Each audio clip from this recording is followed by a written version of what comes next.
বিশাল জোরে বৃষ্টি এসে গেল। এখানে বসতে হলো ব্রহ্ম জিজ্ঞাসা বিভাগে, ব্রহ্ম জিজ্ঞাসা বিভাগ ইসকনে।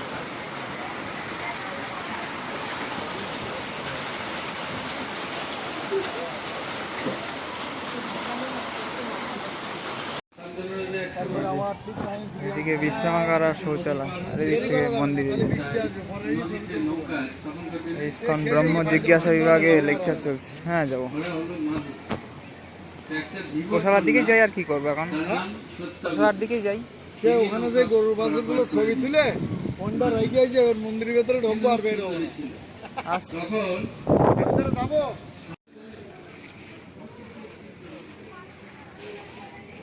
প্রচুর মেয়ে, কতক্ষণ যে বসে থাকতে হয়েছিল তার ঠিক নেই। প্রায় 1 ঘন্টা বসে থাকতে হয়েছিল। তারপর আবার লেকচার হচ্ছে, আবার বৃষ্টিও পড়ছে, আবার একটু কমেছিল, আবার পড়ছে। তীরে কোথায় হবে না, ফোন নিয়ে বেরোনো হয়েছে যখন তুলে নেওয়া যাক। ওই হচ্ছে পুষ্প সমাধি মন্দির, আর এই হচ্ছে TOP temple of the Vedic planetarium, এবং এইদিকে হচ্ছে গোশালা। অনেকক্ষণ শুনছিলাম ওই মহারাজের বক্তব্য ওখানে ব্রহ্ম জিজ্ঞাসা বিভাগে। আর গাছের থেকে বড় বড় ফোঁটা পড়ছে জলে। মাথায় রুমাল টুমাল দিয়েছি, উড়ে যাবে সব। রুমাল উড়ে যাবে মাথা। অন্নদান কমপ্লেক্স, ফ্রিতে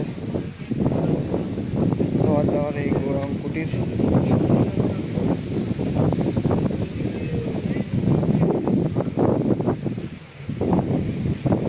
আর একটা 100 টাকা থাকার জায়গা, একটা গৌরীদাস ধর্মশালা, আর এই গৌরাঙ্গ কুটির। আর ওইদিকে নিত্যানন্দ কুটির 200 টাকা মিনিমাম, যেগুলো আর কি। গাছের জল পড়ছে, হাওয়া দিচ্ছে, খাওয়ানো হয় এখানে, আমরা খাই মাঝে মধ্যে। যাই হোক, 4 বেলা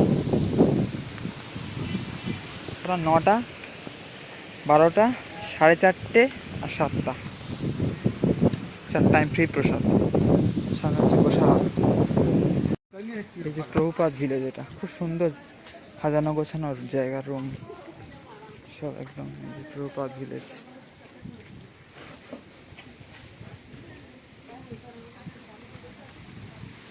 দারুণের ভিতরটা এনে। আজ রাধে হরে কৃষ্ণ। সোজা গোশালা। হাওয়া দিচ্ছে, মাথায় রুমাল থাকছে না। এইসব কাশফুল হবে এইসব জায়গায়, গোশালা যাওয়ার পথে। এই যে আপনারা যদি আসেন শরৎকালে, আর কিছুদিন পরে দেখবেন কাশফুলগুলো বড় হয়ে গিয়েছে। এখানে দারুণ লাগে কাশফুল। তারপর বৃষ্টিতে একটু হয়ে গেছে, নিস্তেজ হয়ে গেছে একটু, সেই ঘাসের মতো লাগছে। এখানে কাশফুলগুলো বড় হবে। এই যে অতটা ভালো বোঝা যাচ্ছে না হয়তো, এগুলো বড় হয়ে যাবে, সাদা সাদা হবে, পালক, দারুণ লাগবে। এই রাস্তাটা বন্ধ করে দিয়েছে, ভালো হয়েছে। নিত্যানন্দ কুটির রয়েছে, শ্রুতি ভবন আছে। এইটা ভুলে অনেক গোশালার ডান দিকে চলে গেলে সমস্যা, এদিকে হয়তো ফয়নাটা থাকে। গোশালা সবসময় বাঁ দিকে। এখানে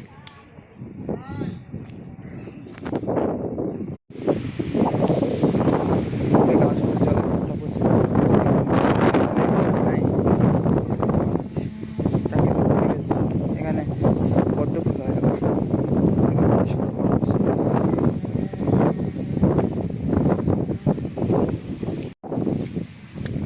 কোনো রকমের রুমাল টুমাল দিয়ে আর কি যেতে হচ্ছে।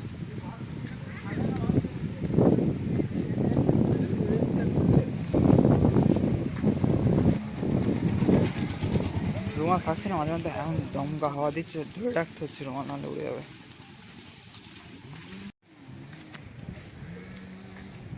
যেদিকে পদ্ম ফুল টুল হয়, মানে ছোটো পড়া যেখানে আছে 108 জপের, ওখানেও আছে।